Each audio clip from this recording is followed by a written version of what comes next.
ಮಕ್ಕಳೆಲ್ಲ ಅಲ್ಲಿ ಲೆವೆಲಲ್ಲಿ ಇಲ್ಲಿ ಏನಿರಲಿಲ್ಲ, ಗ್ರಾಮಾಂತರ ಪ್ರದೇಶ ರೈತರ ಮಕ್ಕಳು ಒಂದು ಸಣ್ಣದಾಗಿ ಒಂದು 7-8 ಮಕ್ಕಳಿಂದ ಅದು ಊರೊಳಗಡೆ ಒಂದು ರೆಂಟೆಡ್ ಬಿಲ್ಡಿಂಗ್ ತೊಗೊಂಡು ನಾವು ಸ್ಮಾಲಾಗಿ ಓಪನ್ ಮಾಡಿದ್ವಿ.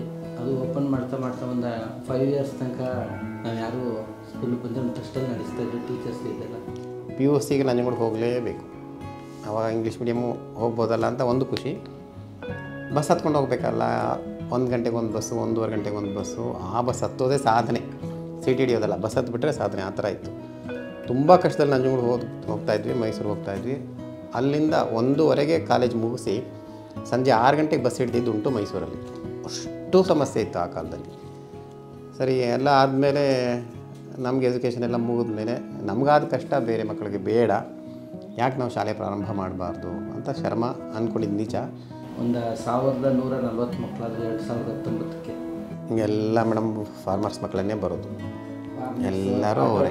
ಮಕ್ಕಳು ಬರ್ತಾರೆ, ಫ್ರೂಟ್ ಎಲ್ಲ ಹೂವೆಲ್ಲ ಮಾರ್ತಾರೆ, ಆ ಮಕ್ಕಳು ಬರ್ತಾರೆ.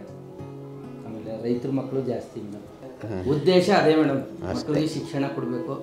What ever you having that must be shared with others ಅಷ್ಟೇ. That is the only reason, that is the only Moto.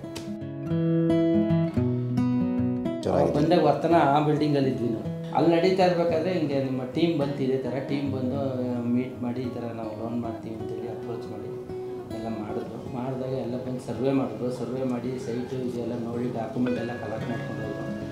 Actually ಆ ಟೈಮಲ್ಲಿ ನಾವು ಲೋನು ಸ್ಯಾಂಕ್ಷನ್ ಮಾಡಿದ್ರು 16-17 ಇದು. ಅದೇ ಬಿಲ್ಡಿಂಗ್ ಕನ್ಸ್ಟ್ರಕ್ಷನ್ ಪರ್ಪಸ್ಗೆ ಅಂತ ನಾವು ಅವ್ರನ್ನ ಅದು ಯಾವಾಗ ಅಂದರೆ ಹಳೆ ಬಿಲ್ಡಿಂಗಲ್ಲಿದ್ದಾಗ 20 ಲಕ್ಷ ಇರ್ಬೋದು ಅಷ್ಟು. ಸ್ಟಾರ್ಟಿಂಗ್ ಅಷ್ಟೇ ಕೊಟ್ಟಿದ್ದು ನಮಗೆ.